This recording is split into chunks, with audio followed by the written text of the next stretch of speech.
దర్శకుడిగా 'కెప్టెన్ కుర్చీకే' కాదు, మాటల, పాటల రచయితగా కళానికి గౌరవం తెచ్చిన బహుముఖీన ప్రతిభా పాటవాలు గలవాడు దాసరి నారాయణరావు. దాసరి తాను తెరకెక్కించిన చిత్రాల్లో మాత్రమే పాటలు రాశాడు. ఆయన రాసిన పాటలు తక్కువే అయినా అవి వినూత్న భావజాలంతో అందరినీ ఆకట్టుకున్నాయి. 'ప్రేమాభిషేకం' చిత్రం కోసం దాసరి నారాయణరావు రాసిన పాటలు మ్యూజికల్ హిట్ అయ్యి ఆంధ్రదేశంలో మారుమోగిపోయాయి. అలాగే దాసరి దర్శకత్వం వహించడమే గాక తాను స్వయంగా నటించిన 'స్వయంవరం' చిత్రంలో తానే రచించిన 'గాలివానలో వాన నీటిలో పడవ ప్రయాణం' అనే పాట అత్యంత ప్రజాదరణ పొందింది. ఈ పాటకు సత్యం సంగీతం సమకూర్చగా కెజె యేసుదాస్ తన అమృత గళంతో గానం చేసి ప్రేక్షకుల్ని మైమరిపించాడు.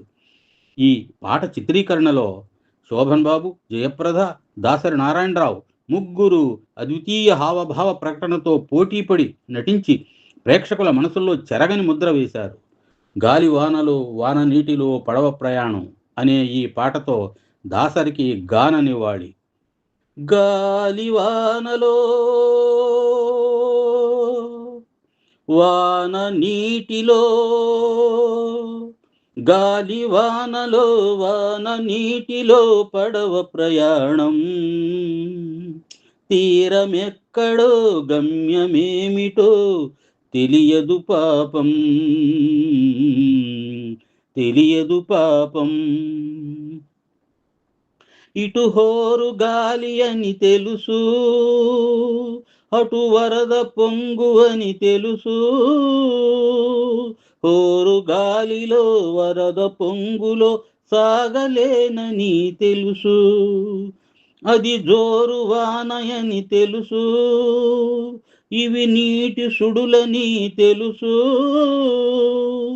జోరు వానలో నీటి సుడులలో మునక తప్పదని తెలుసు, అయినా పడవ ప్రయాణం, తీరమెక్కడో గమ్యమేమిటో తెలియదు పాపం,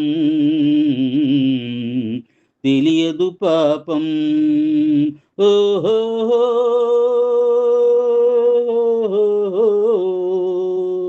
ఓహో ఓహో, ఇది ఆశ నిరాశల ఆరాటం, అది చీకటి వెలుగుల చెలగాటం, ఆశ జారిన వెలుగు తొలగిన ఆగదు జీవిత పోరాటం, ఇది మనిషి మనసుల పోరాటం, అది ప్రేమ పెళ్ళి చెలగాటం, ప్రేమ శకలమై మనసు వికలమై బ్రతుకుతున్నదొక శవం, అయినా పడవ ప్రయాణం, తీరమెక్కడో గమ్యమేమిటో తెలియదు పాపం, తెలియదు పాపం. గాలివానలో వాన నీటిలో పడవ ప్రయాణం, తీరమెక్కడో గమ్యమేమిటో తెలియదు పాపం, తెలియదు పాపం.